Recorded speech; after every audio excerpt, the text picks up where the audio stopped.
जंग ए यर्म की जंग में रोमन साम्राज्य ने 2 लाख से अधिक सेनाओं के साथ मुसलमान के 3000 सेनाओं पर हमला किया।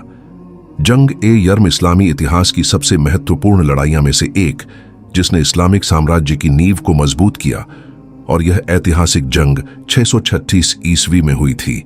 खलीफा हजरत अबू बकर सिद्दीक रजी अल्लाह अन्हो के दौर में इस्लाम तेजी से अरब से बाहर फैल रहा था। सीरिया और उसके आसपास के इलाकों में इस्लामी फौज बढ़ रही थी, जिससे बीजेंट इन साम्राज्य के सम्राट हेराक्लियम हो गए। उन्होंने मुसलमानों को रोकने के लिए एक बड़ी सेना तैयार की और इस्लामी फौजों को खत्म करने का इरादा किया। दूसरी ओर इस्लामिक फौजों के सिपहसालार को यकीन था कि अल्लाह की मदद से वे इस चुनौती का सामना कर सकते हैं।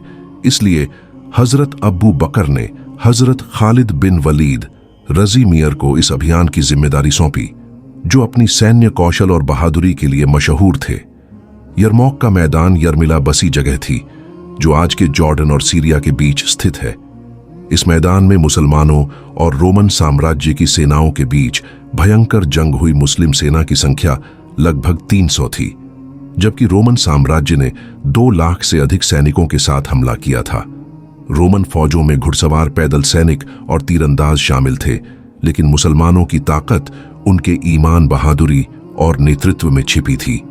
इस्लामी सेना के सिपाह सालार हजरत खालिद बिन वलीद अपने सैन्य कौशल और चतुराई के लिए मशहूर थे। उन्होंने युद्ध से पहले मुसलमानों के बीच जोश और हौसला बढ़ाया और कहा, जन्नत हमारी मंजिल है और हम या तो जीतेंगे या शहीद होंगे। उन्होंने इस्लामी सेना को 5 हिस्सों में बांटा और हर हिस्से को अलग अलग मोर्चे पर तैनात किया, ताकि रोमन सेना की विशाल संख्या का सामना किया जा सके। जंग का पहला दिन बहुत ही कठिन था।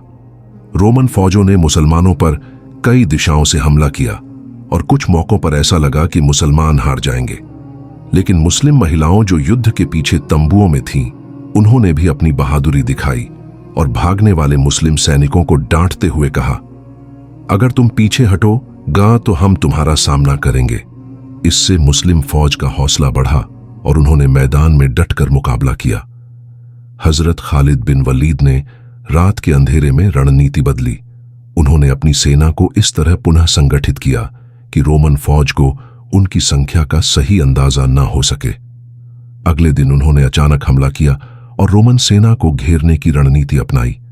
मुसलमानों ने रोमन फौज के बीच ऐसी दहशत फैलाई कि कई रोमन सैनिक भागने लगे, लेकिन रे की खाई उनके लिए मौत का जाल साबित हुई।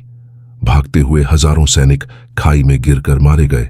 इस खतरनाक जंग के आखिर में मुसलमानों ने रोमन साम्राज्य की विशाल सेना को हरा दिया।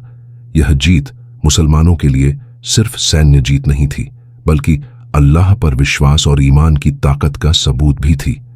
इस युद्ध के बाद सीरिया का क्षेत्र इस्लामी हुकूमत के अधीन आ गया और इस्लाम का विस्तार तेजी से बढ़ा। यह जंग न केवल मुसलमानों के आत्मविश्वास को बढ़ाने वाली साबित हुई, बल्कि रोमन साम्राज्य के पतन की शुरुआत भी मानी जाती है।